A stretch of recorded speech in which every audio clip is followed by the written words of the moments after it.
Double Shah scam, Pakistan की तारीख का सबसे बड़ा पॉन्जी फ्रॉड। एक्ट 1, एक आम टीचर की कहानी सिब्तुल हसन शाह, जिसे आज तारीख डबल शाह के नाम से जानती है।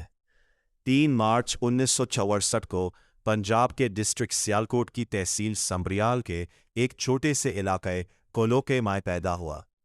वो एक आम सा इंसान था, बीएससी डिग्री होल्डर, वजीराबाद के एक मिडिल क्लास एरिया में साइंस टीचर, एक गवर्नमेंट सर्वेंट, एक पड़ोसी, एक कॉलीग।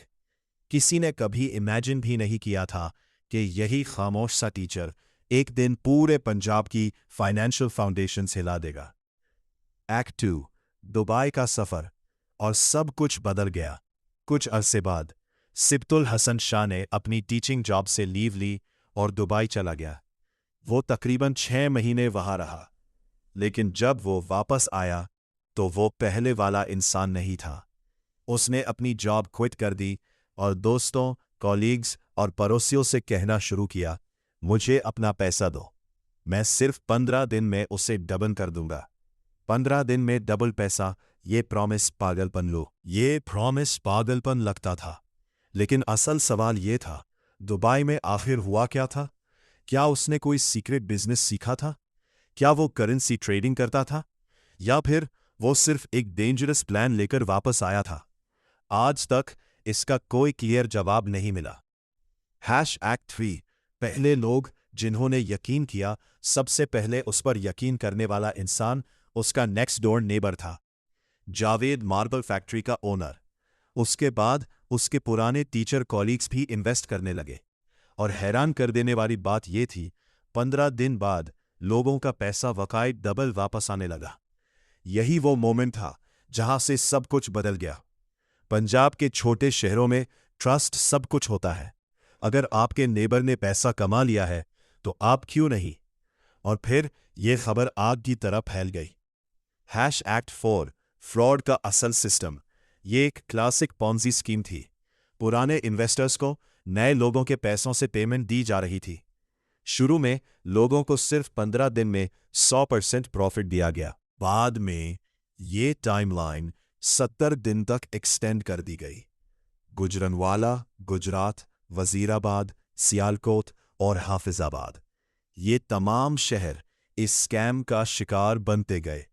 लेकिन सबसे शॉकिंग बात यह थी, ज्यादातर लोगों को फर्क ही नहीं पड़ता था कि पैसा आ कहां से रहा है। जब तक प्रॉफिट आ रहा था, सब खामोश थे। #5, ट्रस्ट का बिजनेस। डबल शाह की असल पावर सिर्फ पैसा नहीं थी, वो ट्रस्ट था।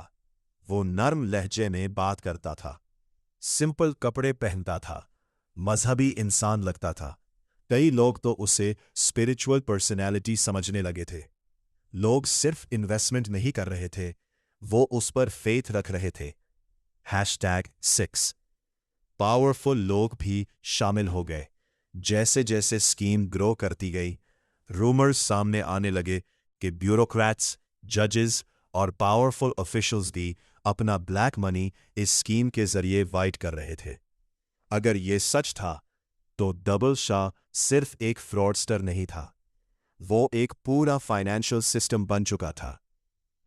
इतने बड़े फ्रॉड के बावजूद काफी अरसे तक कोई सीरियस एक्शन नहीं हुआ। एक्ट 7, एक न्यूज़पेपर और सब कुछ खत्म। 6 अप्रैल 2007, लाहौर के न्यूज़पेपर द नेशन ने फ्रंट पेज पर डबल शाह स्कैम एक्सपोज कर दिया। और यही वो मोमेंट था जहां से सब कुछ टूटने लगा।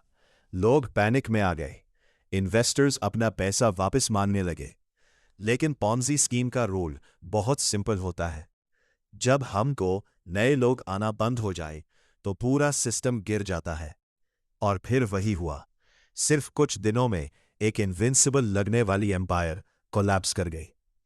एक्ट 8, अरेस्ट 13 अप्रैल 2007, गक्कर पुलिस ने डबल शाह को उसके निजामाबाद हाउस से अरेस्ट कर लिया।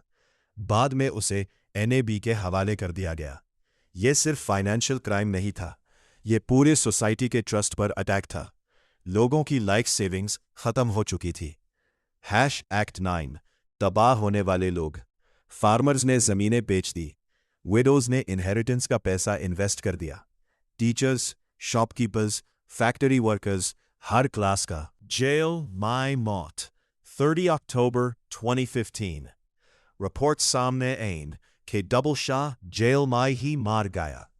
वो अपने साथ बहुत से राज भी ले गया। आज तक किसी को पूरी तरह नहीं पता कि अरबों रुपए आखिर गए कहाँ। एपिलॉग डबल शाह आज भी जिंदा है। आज भी पाकिस्तान में जब कोई अनरियलिस्टिक प्रॉफिट का वादा करता है, लोग एक नाम जरूर याद करते हैं, डबल शाह। वजीराबाद की स्ट्रीट्स आज भी वैसी ही है।